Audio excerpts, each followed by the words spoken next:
The emergency alarms echoed through the massive orbital station called Harmony's gate inside the Grand Council chamber. Representatives from 47 different alien species gathered in desperate silence. The holographic display at the center of the room showed a terrifying picture. 17 star systems had fallen, billions of lives lost, and the enemy was still coming. Ambassador Threlke stood before the assembly, his insectoid body trembling slightly. His compound eyes reflected the red warning lights that flashed across the tactical screens. As a member of the Vrax species, he had seen many conflicts in his long life. But nothing like this, nothing so hopeless.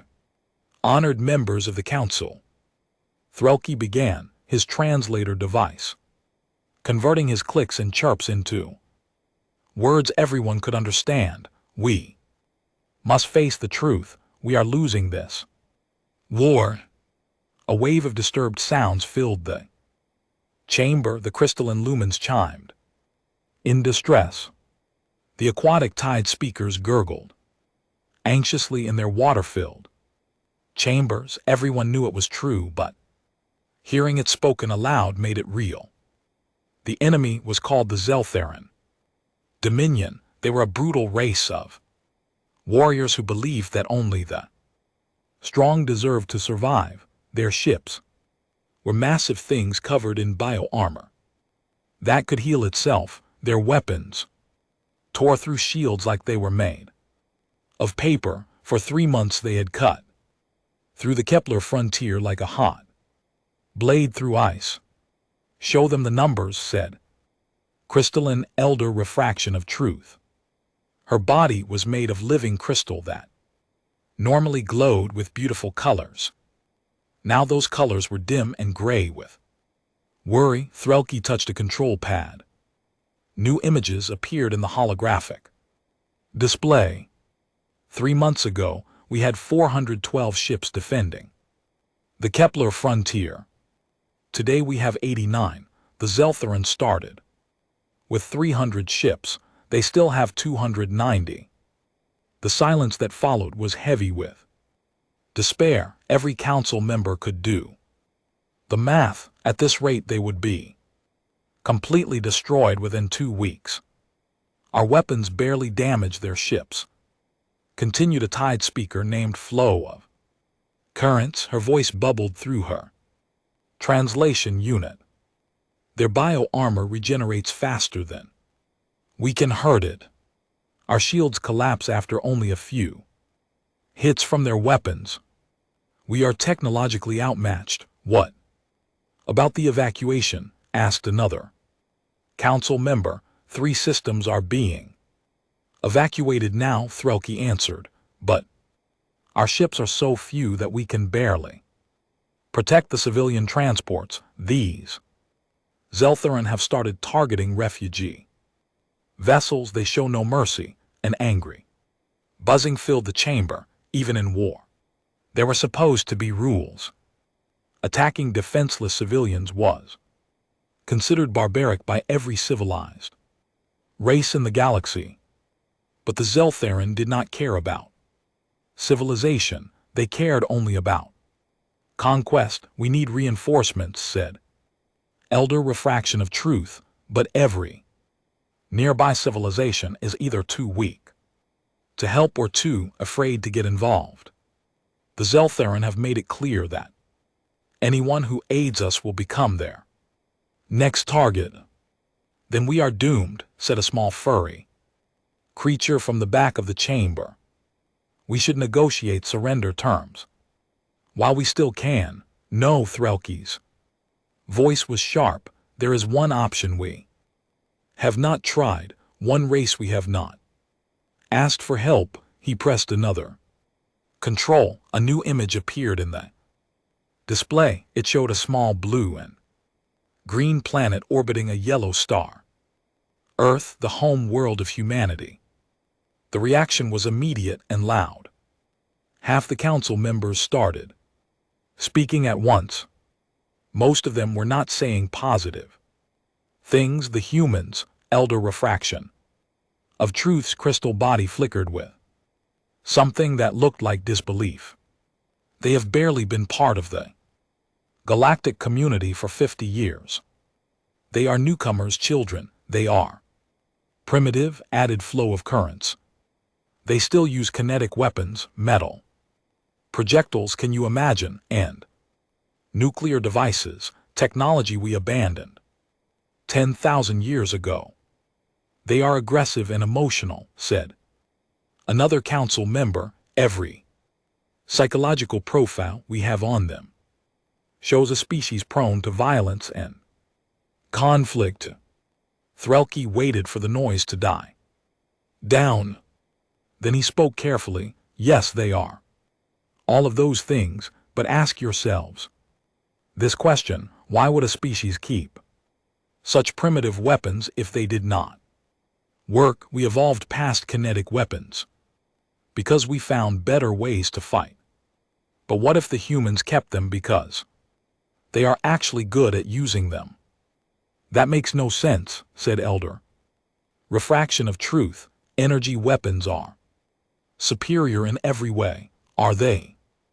Threlke challenged. The Zeltheran have bio-armor that regenerates when hit by energy weapons. Our shields are designed to deflect energy beams, but what about solid matter traveling at incredible speeds? What about weapons that do not care about shields and armor because they simply smash through them? Thoughtful silence filled the chamber. Several council members started checking their data pads, running quick calculations. It is an interesting theory, admitted flow of currents, but the humans have never fought a real space battle. They have no experience with galactic warfare.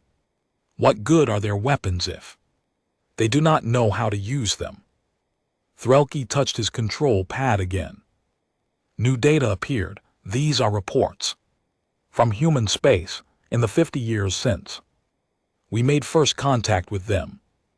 Do you know how many conflicts they have had among themselves? 17 small wars.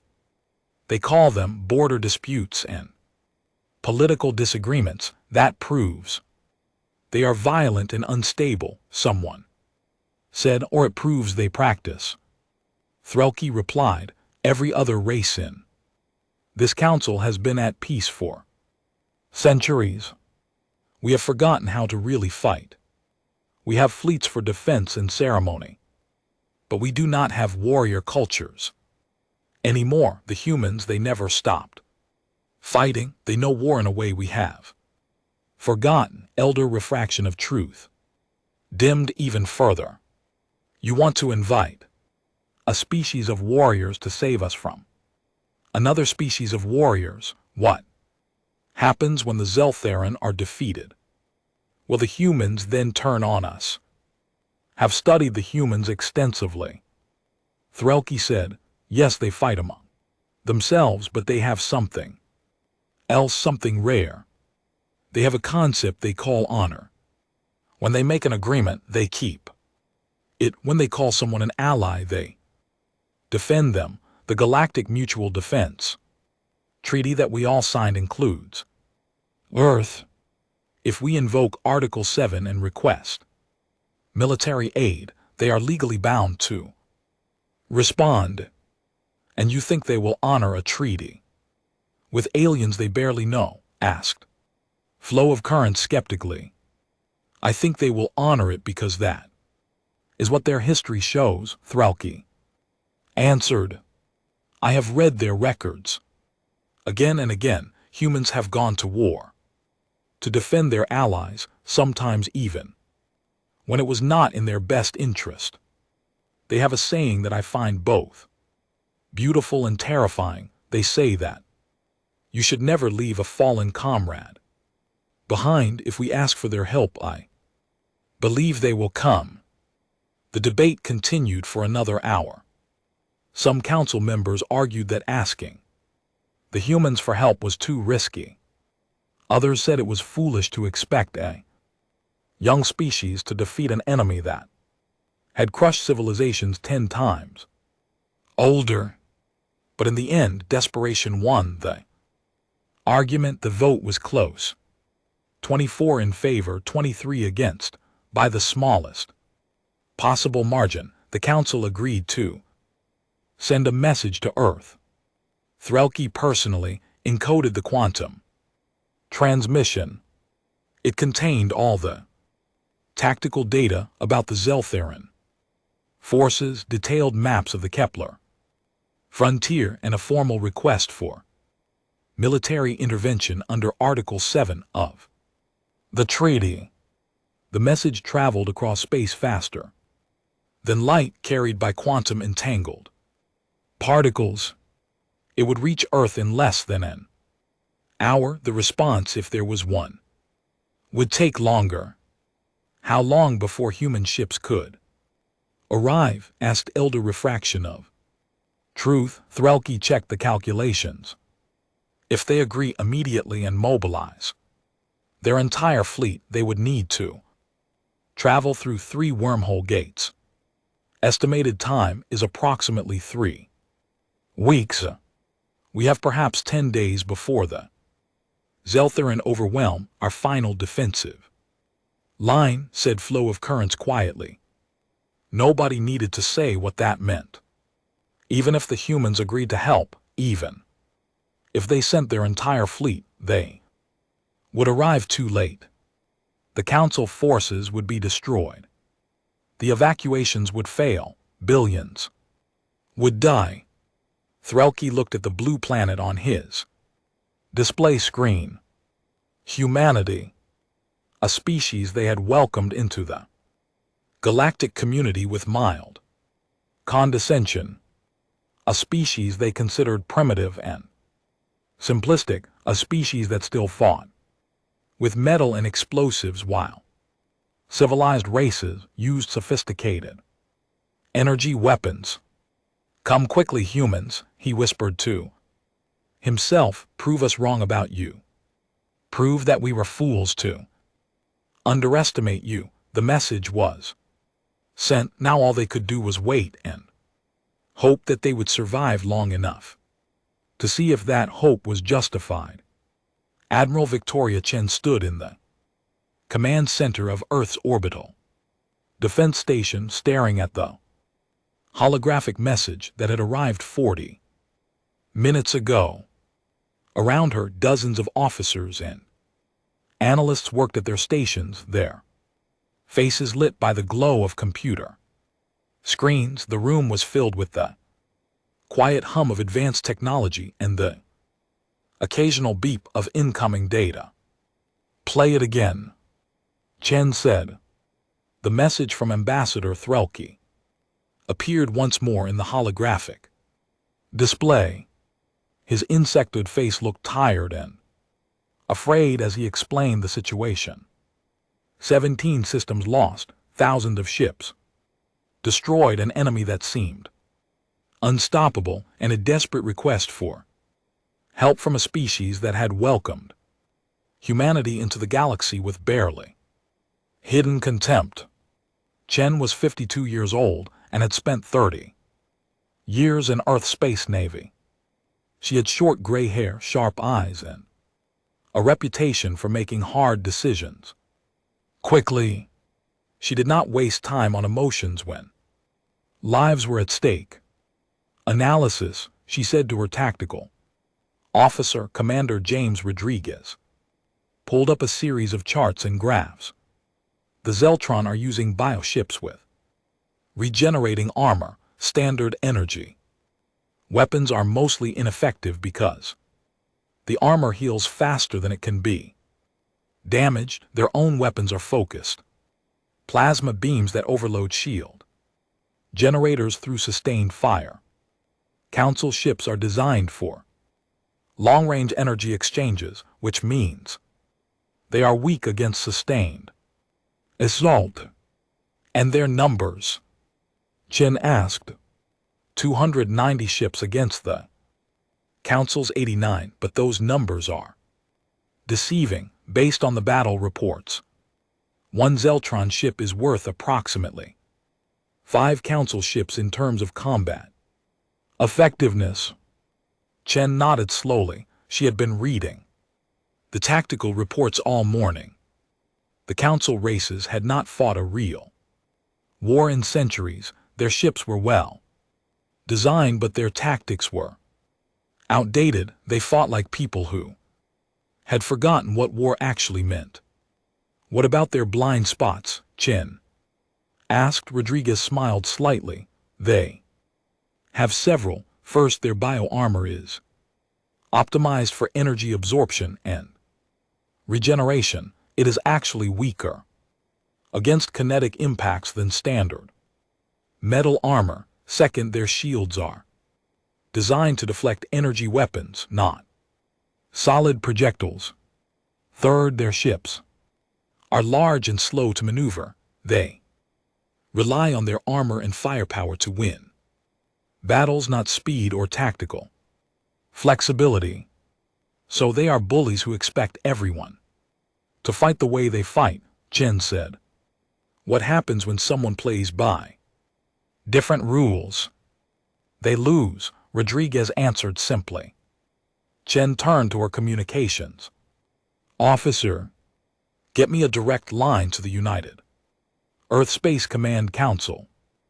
All members, Priority Alpha. Within 10 minutes, 12 faces appeared on the holographic display. The leaders of Earth's unified space military looked back at Chen from their various locations around the solar system. Some were on Mars, others on the Moon or in orbital stations. All of them had received the same message from the Galactic Council. I assume you have all reviewed the request. Chen began without preamble. We need a decision. Do we respond? They barely tolerate us, said General Marcus Thompson from Mars Command. They treat us like children. Why should we risk our ships and personnel for people who look down on us because we signed a treaty? Answered Admiral Sarah Kim from Luna Base. Article 7 clearly states that any member of the Galactic Council can request military aid in the case of existential threat. We signed it. Our word means something. There is also the strategic consideration, added Admiral Chen. If the Zeltron conquer the Council, we are next. They are expanding in our direction. Better to stop them now when we have potential allies than wait until we face them alone. General Thompson grunted. Point taken. What about the logistics? Can we even get there in time?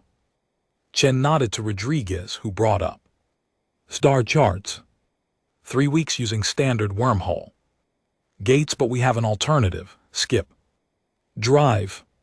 Several of the commanders looked uncomfortable. Skip drive technology was relatively new and still considered risky. Instead of using stable wormhole gates, skip drives created tiny, temporary wormholes that allowed ships to jump short distances. By chaining dozens of these jumps together, a ship could cross vast distances much faster than conventional, faster than light travel. But each jump required precise calculations and used enormous amounts of energy. A single mistake could tear a ship apart or strand it in deep space. You are suggesting we use skip drive across multiple sectors? Asked Admiral Kim. The risk level is extremely high. The risk of letting the Council fall is higher, Chen replied. Besides, we have been practicing skip drive maneuvers for 2 years now. Our crews are trained. Our ships are ready. We can make the journey in 11 days instead of 3 weeks. 11 days, General Thompson repeated. That is still tight. The Council forces might be wiped out by then. Then we need to launch immediately. Chen said, I am requesting authorization to mobilize the 3rd, 7th, and 9th fleets. Full combat deployment. The vote was unanimous. Within 2 hours, orders were transmitted across human space. Every ship in the 3 fleets received the same message. Prepare for immediate deployment. Destination was the Kepler frontier. Mission was combat intervention. The mobilization was impressive. 847 ships began moving toward their rally points. There were massive carriers that could launch thousands of fighter craft, battleships bristling with railgun, batteries and missile tubes, destroyers designed for speed and precision, strikes, frigates equipped with advanced sensors and point defense systems, and dozens of support vessels carrying supplies, fuel, and repair equipment. The flagship was the UES Indomitable, a Titan-class supercarrier that was 2 km long and carried enough firepower to level a small moon. Admiral Chen transferred her command to the Indomitable 36 hours after receiving the Council's message. As she walked through the ship's corridors, she saw thousands of crew members preparing for battle. Engineers checked weapon systems. Pilots ran simulations. Marines loaded ammunition and checked their gear. Everyone knew what was at stake. On the bridge, Chen found her command staff already assembled. Rodriguez was reviewing tactical plans. The navigation officer was plotting skip drive coordinates. The communications officer was monitoring Council frequencies for updates. Status report, Chen ordered as she took her command chair. All ships have reached rally point.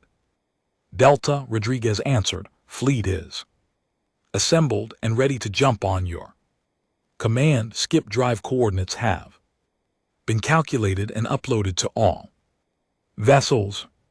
We have a green light for departure. Chen looked at the holographic display, showing all 847 ships arranged in formation. This was the largest military force humanity had ever assembled. More firepower than had been used in all of Earth's wars combined, and they were about to test it against an enemy that had crushed civilizations much older than humanity. How long since the Council sent their message? Chen asked. 48 hours, Admiral.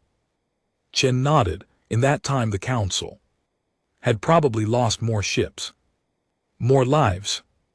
They were expecting human help in 3 weeks. Instead, they would get it in 11 days. She hoped that would be fast enough. All ships, Chen said into the fleet-wide channel. This is Admiral Chen. We have been asked to help defend the Galactic Council against an aggressive enemy. Some of you might be wondering why we are risking our lives for aliens who treat us like second-class citizens. The answer is simple. We gave our word when we signed the Mutual Defense Treaty. We agreed to help our allies when they called. They have called.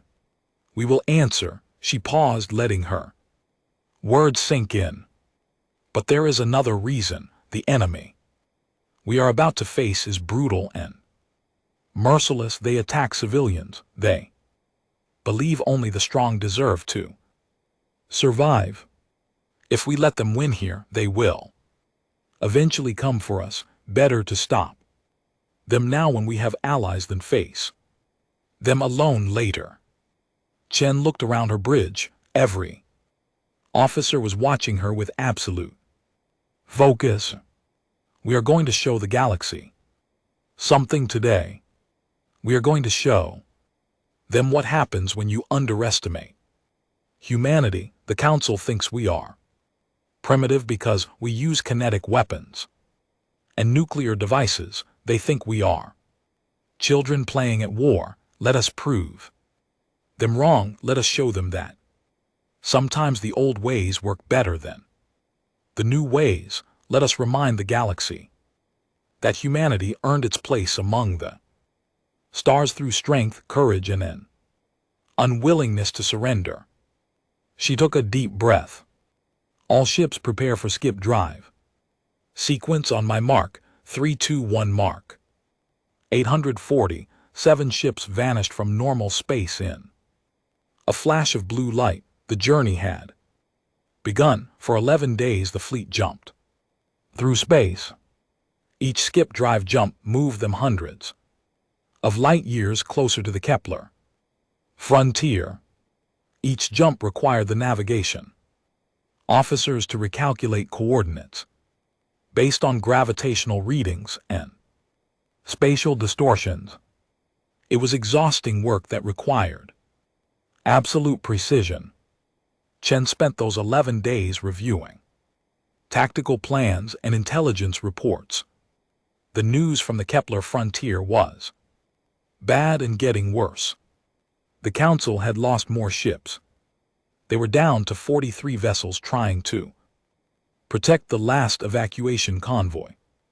The Zeltron were closing in for the final kill. On the 11th day, the fleet made its final skip drive jump. They emerged from faster-than-light travel, 200,000 km from the battle zone. What Chen saw on her tactical display made her jaw tighten. 290 Zelth commander, devourer of suns, sat in his command throne aboard the Zeltron flagship watching the new arrivals with amusement. His species had conquered 17 systems in 3 months. They had destroyed hundreds of enemy ships. Nothing in this galaxy could stop them, and now these newcomers dared to issue threats. Scan the new vessels, he ordered his sensor officer. They are human ships, Commander. The officer reported. Metal hulls, primitive chemical propulsion systems, backed by fusion drives, kinetic weapons detected, also missiles with what appear to be nuclear warheads. Devourer of suns laughed, a sound like grinding rocks. They threaten us with metal and explosives. How quaint. The Council must be truly desperate to call these primitives for help. He leaned forward in his throne. All ships maintain attack formation.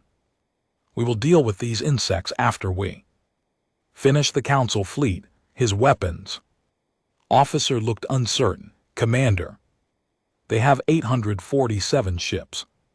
Should we not take them seriously? Numbers mean nothing when your weapons are obsolete, Devourer of Suns replied.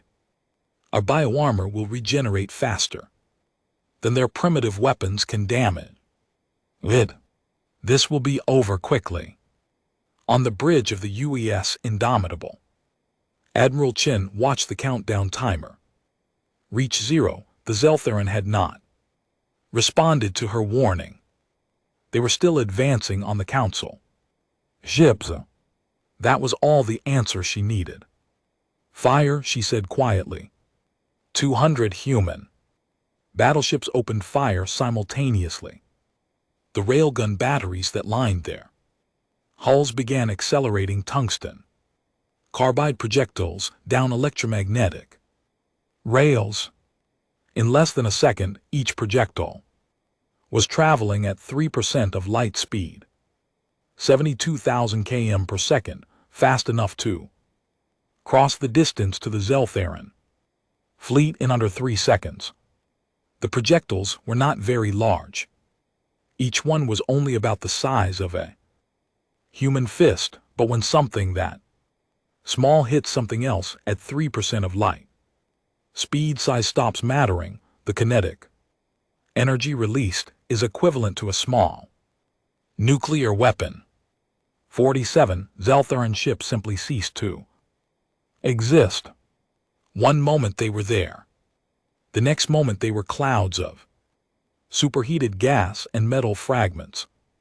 The bioarmor that had shrugged off energy weapons for months meant nothing against solid matter traveling at relativistic speeds. Physics did not care about regeneration. Physics did not care about shields, mass times velocity equals force, and the force was overwhelming. Status, Chen ordered, her voice calm. 47 confirmed kills, Rodriguez reported. Enemy formation is disrupted. They are attempting evasive maneuvers. Chen nodded. Launch missiles. Pattern Delta 7.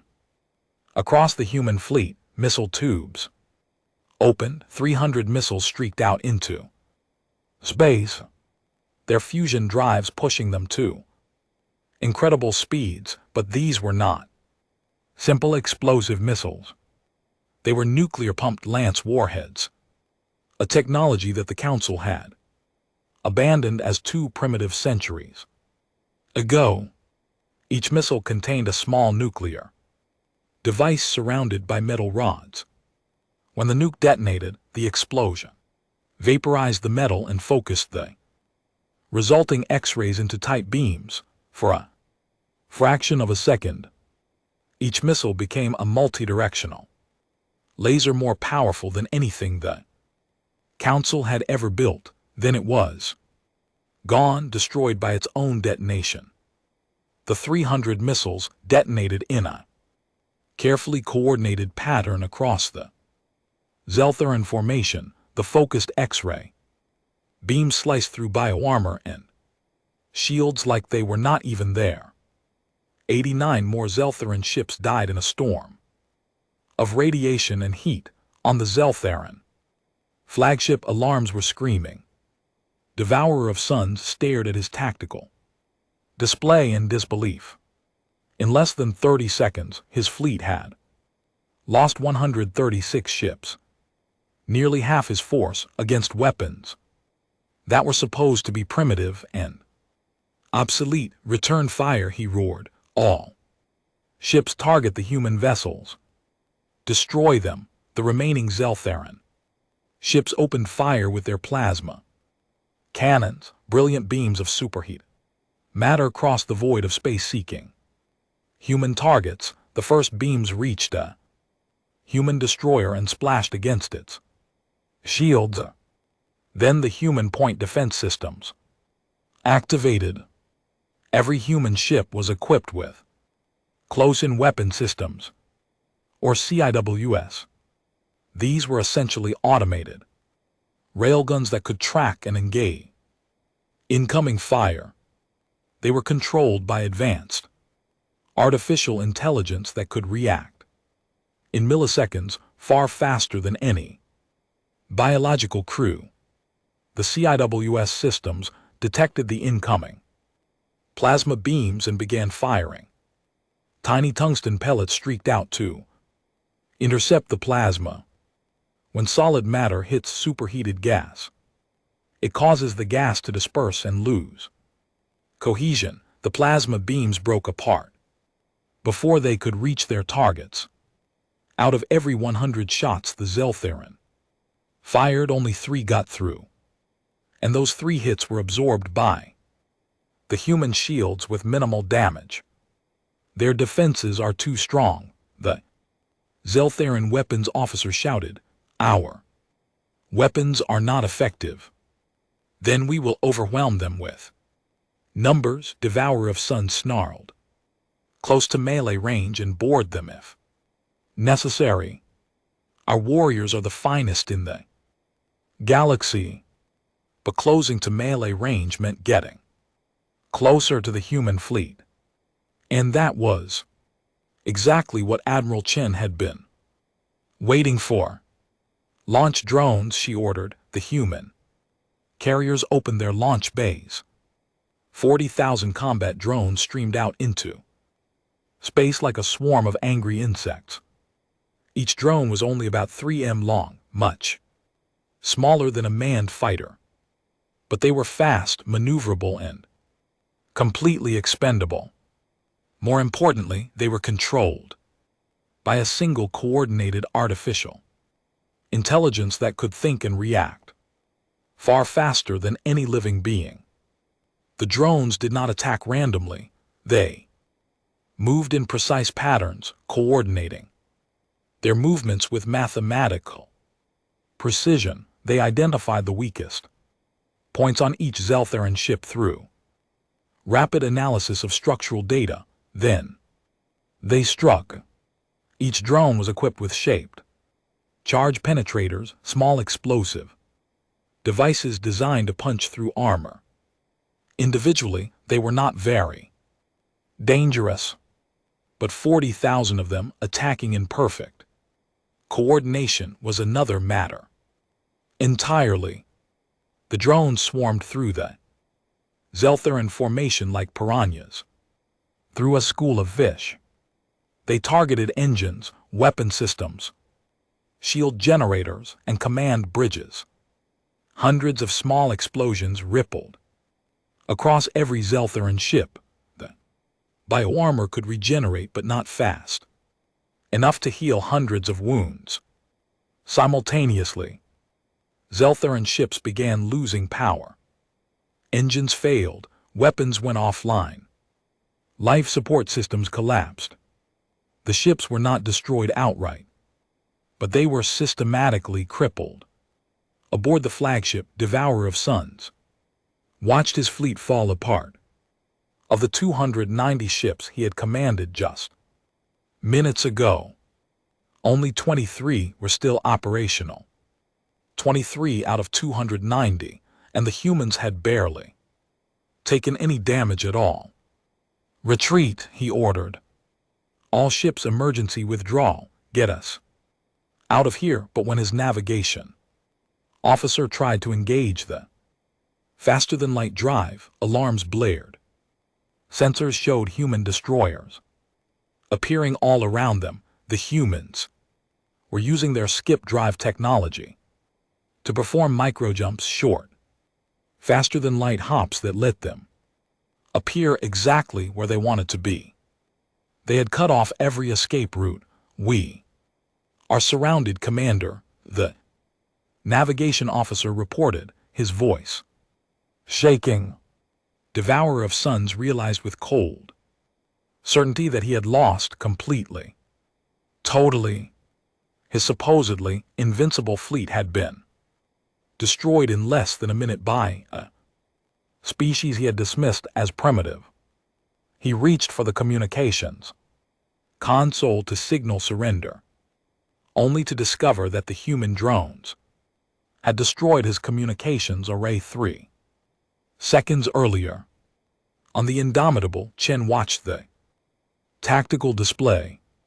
The Zeltheran ships had stopped moving. Some were drifting. Others were trying desperately to repair critical systems. A few were launching escape pods. The battle was over. "Cease fire," Chen ordered. "All ships cease fire. Target the remaining vessels, but do not destroy them. Disable only." Rodriguez looked up from his station. "Admiral, total time from first shot to cease fire is 47 seconds. Chen nodded slowly. 47 seconds. In 47 seconds, the human fleet had destroyed or disabled 290 enemy warships. Ships that had been terrorizing the galaxy for months. Ships that the Council had been unable to stop despite their advanced technology and numerical advantage. "What are our casualties?" Chen asked. 2 frigates report minor hull damage from plasma impacts that got through the point defense grid. No casualties, no ships lost. Chen allowed herself a small smile. 0 human deaths, 0 ships lost against an enemy that had destroyed thousands of Council vessels. The galaxy was about to learn an important lesson about underestimating humanity. "Open a channel to the Council fleet," Chen ordered. Ambassador Threlke's face appeared on the screen. His compound eyes were wide. With shock behind him, Chen could see other council members staring at their own displays with expressions of disbelief. Admiral Chen, Threlke said slowly, as if speaking from a dream. Did we just witness? The battle is over, Ambassador Chen said calmly. The Zeltheran fleet has been neutralized. Your evacuation convoy is safe. We are deploying rescue ships to collect Zeltheran survivors from disabled vessels. Survivors, Threlke repeated. You are taking survivors. You are not destroying them. We are not here to commit genocide. 3 hours after the battle ended, Ambassador Threlke stood in the conference room aboard the UES, indomitable, trying not to show how nervous he was. Around him, representatives from 12 different council species waited, similar states of shock and confusion. They had all watched the battle.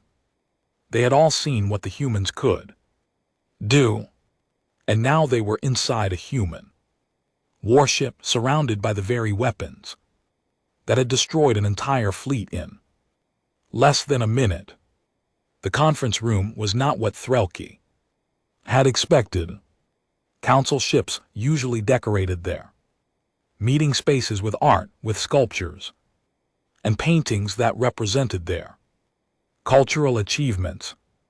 The human room was plain, gray walls, simple chairs and tables, everything designed for function rather than beauty.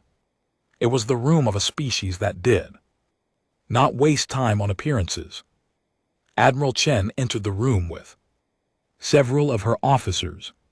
She was still wearing her uniform, and Threlke noticed that none of the humans had changed clothes or rested since the battle. They moved with the efficient alertness of people who were used to working under pressure. Thank you for coming, Chen said, taking a seat at the head of the table. I know you have questions. I will try to answer them. Elder Refraction of Truth spoke first, her crystal body pulsing with confused colors. Admiral Chen, we are grateful for your intervention. You saved us from certain destruction, but we need to understand what we just witnessed. How did you defeat the Zeltheran so easily? They have been unstoppable for months. We threw everything we had at them and barely slowed them down. You destroyed them in 47 seconds. Chen nodded and gestured to Commander Rodriguez, who activated a holographic display. Battle data began scrolling through the air. The Zeltheran were not unstoppable, Chen said. They were simply fighting enemies who used the same tactics and weapons they expected.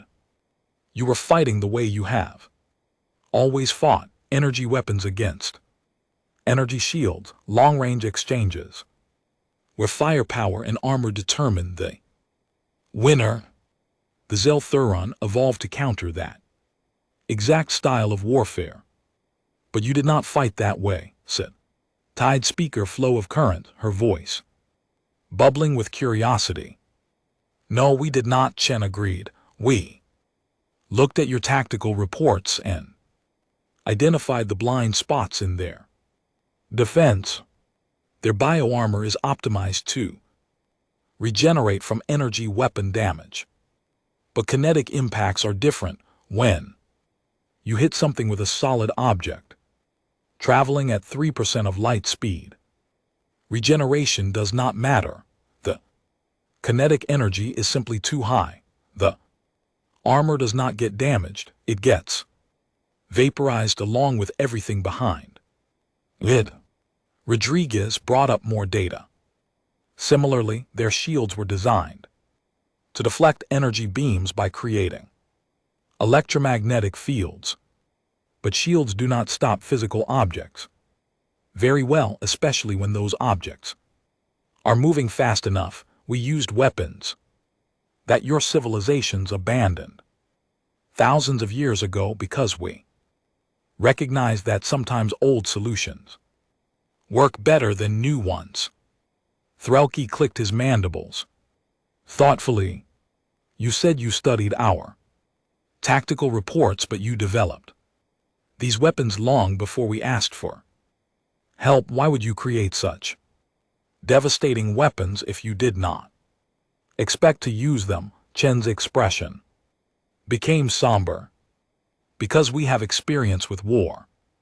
Real war, not the border skirmishes or honor duels that most council species engage in.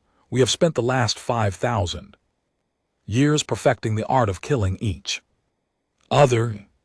The room fell silent. Several council members looked uncomfortable. You fought yourselves, Elder. Refraction of Truth asked quietly. Your own species. Constantly, Chen replied. We have had thousands of wars between different human nations and tribes. 2 of them were global conflicts that killed millions of people. We developed nuclear weapons and used them on each other. We created chemical and biological weapons. We built machines specifically designed to deliver death as efficiently as possible, and we learned from every conflict. We learned what works and what does not work. We learned how to win wars. Flow of currents trembled in her water-filled chamber. That is horrifying. How did your species survive? Barely, Chen admitted. We came very close to destroying ourselves several times, but we learned. Eventually we stopped fighting each other and unified, but we did not forget the lessons we learned. We did not forget how to fight because we knew that someday we might need those skills again. Rodriguez pulled up historical files. Images appeared in the holographic display. Battles from Earth history, trenches from World War I, naval engagements from World War II, tank battles and aerial dogfights, nuclear explosions. The council representatives stared at the images with growing horror. These are from your history? Asked a small furry creature named Whisper of Wind. You did this to yourselves. Yes, Chen said simply. At the Battle of Stalingrad, over 2 million people died. At Hiroshima and Nagasaki we used nuclear weapons on our own cities. During the Blitz we carpet-bombed civilian population centers. We have done terrible things to each other. Things that shame us, but those experiences taught us how war really works. Not simulations, real war where people die and cities burn. And you brought that knowledge here. Threlkey said softly, to the Kepler frontier. We brought it because it was needed. Chen replied. The Zelthuron are warriors, but they are warriors who have only fought against civilized opponents who follow predictable patterns. They had never faced someone who understood industrial-scale warfare, someone who had practiced it for millennia. Elder Refraction of Truth's crystal body had gone completely gray. Admiral Chen, I must ask you a difficult question. You have just demonstrated that you could destroy the entire Council fleet as easily as you destroyed the Zelthuron. What is to stop you from conquering us? The room tensed. Every Council member was thinking the same thing. The humans had the power to take whatever they wanted. They had weapons that could shred through Council defenses like paper. They had tactics and experience that no one else in the galaxy could match. Chen leaned back in her chair and looked at Elder Refraction of Truth directly. Our word, she said. We signed a treaty. We agreed to defend. Council members who requested aid. That is why we are here, not to conquer, not to dominate, to help, because that is what allies do. But you could, flow of currents. Pressed. You have the power. Power is not the same as right, Chen replied. Yes, we could try to conquer the council, and maybe we would succeed. But then we would spend the next 100 years fighting rebellions and insurgencies. We would have to occupy hundreds of worlds and suppress billions of people. We would become the very thing we came here to fight. We would become the Zelthuron. She stood up and walked to the holographic display, gesturing at the battle data. My people learned something important during our wars. We learned that winning a battle is not the same as winning a war, and winning a war is not the same as winning the peace. You can conquer people with weapons, but you cannot rule them with weapons alone. Eventually they will rebel. Eventually you will lose. The only sustainable way to build a civilization is through cooperation, not domination. Rodriguez added, we have a saying on Earth, those who do not learn from history are doomed to repeat it. We learned from our mistakes. We learned that empires built on conquest always fall. We learned that the only lasting peace is one built on mutual respect and shared interests. Then why did you keep your weapons? Asked Whisper of Wind. If you learned that conquest is wrong, why maintain such a powerful military? Chen smiled slightly. Because peace is not the same as pacifism. We do not want to fight, but we will defend ourselves and our allies. If necessary, we keep our weapons as a deterrent so that anyone who thinks about attacking us or our friends will remember what we are capable of and think twice. We have another saying, if you want peace, prepare for war. Door to the conference room opened. 2 human marines entered, escorting a large figure between them, Devourer of Suns. The Zelthuron commander looked smaller, somehow diminished by defeat. He walked slowly, his multiple eyes taking in the council representatives who had gathered. This is Commander Devourer of Suns, Chen said, the leader of the Zelthuron fleet. I asked him to join us because I wanted you to hear what he has to say. Devourer of Suns looked at Chen with an expression that might have been respect. I expected to be executed, he said, through a translator.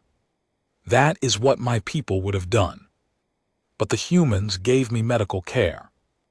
They fed me, they treated my wounded crew with the same care they gave their own people. I do not understand why. Because the war is over, Chen said. Simply, you lost, but that does not mean you have to die. We want you to return to your people and tell them what happened here. Tell them that the galaxy is not just strong versus weak. Tell them that there is another way. Devourer of Suns was silent for a long moment, then he spoke again. I have fought for 30 cycles.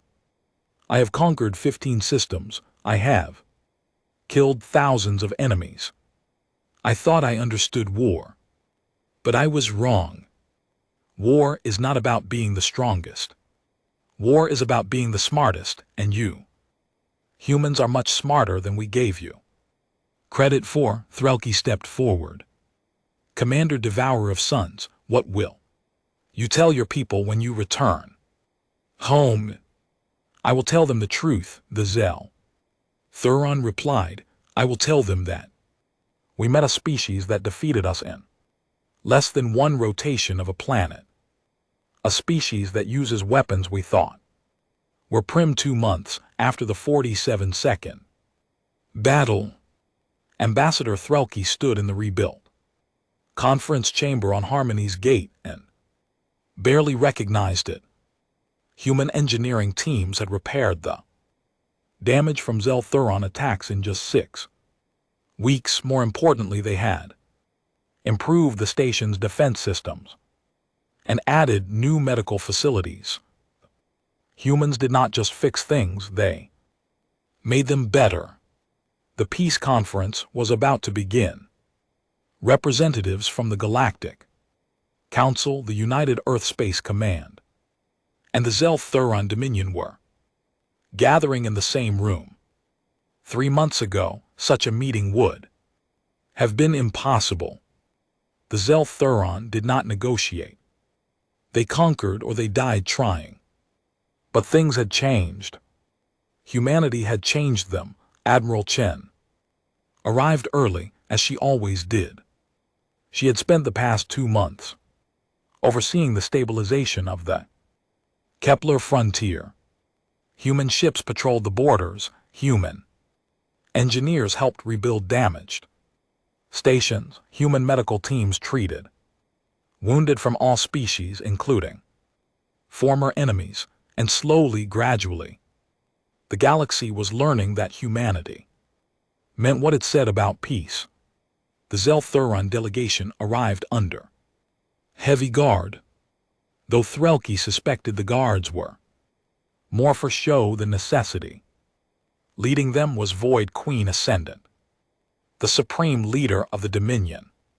She was enormous even by Zelthuron standards, with battle scars covering her armored body. She moved with the confidence of someone who had never lost a fight until she encountered humanity. Admiral Chen, Void Queen Ascendant, said through her translator, her voice like grinding stone, "We meet at last." "Your Majesty," Chen replied with a respectful nod. "Thank you for agreeing to this conference on did I have a choice?" The Queen's multiple eyes studied Chen carefully. "Your fleet still patrols our borders. Your weapons still pointed our worlds." "Yes," Chen said simply. "And they will remain there until we have an agreement that ensures peace, but those same weapons are also defending you now." 3 weeks ago, the Korvash Collective attempted to invade your southern territories, thinking you were weakened. Our third fleet intercepted them. Korvash retreated. Void Queen Ascendant's posture changed slightly. Threlke, who had studied Zelthuron body language, recognized surprise. "You defended us, we who attacked the Council. We defended the region," Chen corrected. "We are not interested in revenge, we are interested in stability. If the Korvash had invaded your space, it would have created a power vacuum and led to more wars. Better to stop the problem before it starts." The formal conference began an hour later. Elder Refraction of Truth, as senior council member, opened the proceedings. "We are here to establish terms for a lasting peace between the Zelthuron Dominion and the Galactic Council. The humans have offered to mediate these negotiations. For 3 days they debated. The Zelthuron would withdraw from all conquered systems. They would pay reparations to the families of those killed in the war. They would demilitarize their border zones and allow council observers to verify compliance. In return, the council would provide economic aid to help the Zelthuron transition to a peace-based economy. Humans would guarantee the security of both sides during the transition period. But Chen pushed for more than just a ceasefire. She pushed for integration. "Reparations and withdrawals are necessary," she said on the 3rd day.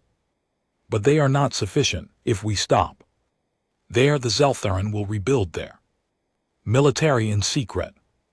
The Council will live in fear of another attack." And in 20 years, we will be right back. Here, we need something deeper. What do you suggest? Void Queen Ascendant asked. Chen pulled up a holographic display, showing various proposals. Technology exchange, cultural exchange, joint research, projects, trade agreements. We need to give both sides reasons to maintain peace beyond just fear of punishment. We need to create economic and social ties that make war unprofitable and unthinkable. You would trust us with technology? The Queen asked, her voice skeptical. After we tried to conquer the Council, I would trust you with carefully selected technology under human supervision, Chen replied. Medical technology, agricultural techniques, things that improve lives, rather than take them, and in return, you share your knowledge of bioengineering and advanced materials. Everyone benefits. Threlke watched the negotiations with growing admiration. Chen was not just ending a war. She was building a framework for lasting peace. She was using the same strategic thinking that had won the battle to win the peace. On the 5th day, Void Queen Ascendant asked the question that everyone had been thinking. Admiral Chen, why do you care so much about our peace? Your fleet could leave tomorrow. You could return to Earth and forget about us. Why do you stay? Why do you push so hard for reconciliation? Chen was quiet for a moment. Then she spoke in a voice that carried the weight of history. Because I have seen what happens when you do not build proper peace on Earth. We fought a terrible war called World War I. When it ended, the victors imposed harsh terms on the losers. They demanded huge reparations. They humiliated the defeated nations. And 20 years later, we had World War II, which was even worse. 50 million people died because we did not build a real peace. After the first war, she looked directly at the Queen. I do not want to see that happen here. I do not want to leave the Kepler frontier only to come back in 20 years and fight this war again. Better to spend time now building something that lasts. Better to turn enemies into partners than to create resentful nations that will seek revenge. You truly believe? Void Queen Ascendant asked. After everything we have done, I believe people can change, Chen replied. I believe that given the right incentives and opportunities, anyone can choose a better path. But you have to want to change. You have to be willing to try. The Queen was silent for a long time. Then she spoke in a voice that seemed to carry genuine curiosity rather than challenge. On your world you fought wars for thousands of years. You killed millions of your own people, but now you are unified. How did you achieve this? Chen smiled slightly, slowly, painfully. We made a lot of mistakes. We tried conquest and it failed. We tried isolation and it failed. Eventually, we learned that the only way forward was cooperation. We created international organizations. We signed treaties. We learned to solve problems with words instead of weapons. It took us 300 years to go from world wars to world peace, but we got there. 300 years, the Queen repeated. That is a long time. Peace always takes longer than war. Chen said, war is easy, you just destroy things. Peace is hard. You have to build things. You have to compromise. You have to trust people who used to be enemies, but the results last longer. On the 7th day they reached an agreement. The Zeltharan would withdraw from conquered territories over a period of 6 months. They would pay reparations over 10 years. They would allow council observers at their military facilities. In return, the council would provide economic assistance and technology transfers. Human forces would remain in the region for 5 years to ensure compliance and provide security. But more importantly, they established the Kepler Cooperation Initiative, Joint Council of Humans, Council, Species, and Zeltheron, who would work together on projects for mutual benefit, scientific research, medical advances, environmental restoration. The goal was to create so many connections between former enemies that war would become unthinkable. After the treaty was signed, Elder Refraction of Truth approached Chen privately.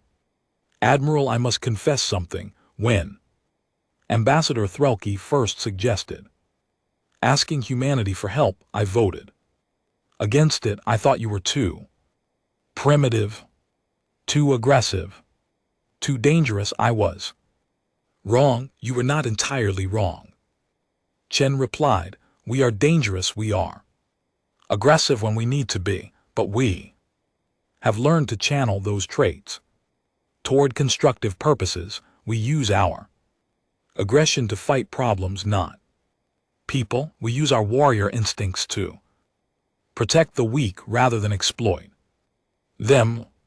The galaxy will never be the same." Elder Refraction of Truth said softly, "You have changed everything. Changed how we think about war, changed how we think about peace, changed how we think about ourselves." "Good," Chen said. "Sometimes change is necessary." The galaxy was stagnant. Before we arrived, everyone was comfortable with their old ways of doing things. But comfort leads to weakness. Weakness leads to defeat. You needed someone to shake things up, to remind you that there are other ways of doing things. 3 years after the peace treaty was signed, Ambassador Threlke visited Earth. For the first time, he stood in the United Nations building in New York, looking at the flags of all the human nations that had once fought each other and were now united. It reminded him of what the galaxy was becoming. He met Admiral Chen, who had retired from active military service and now taught at a military academy. She looked older but no less sharp. "Ambassador," Chen greeted him warmly. "What brings you to Earth?" "Curiosity," Threlke admitted. "I wanted to see the world that produced such remarkable people. I wanted to understand how you became who you are." Chen led him on a tour. They visited museums that showed Earth's history, both the beautiful and the ugly. They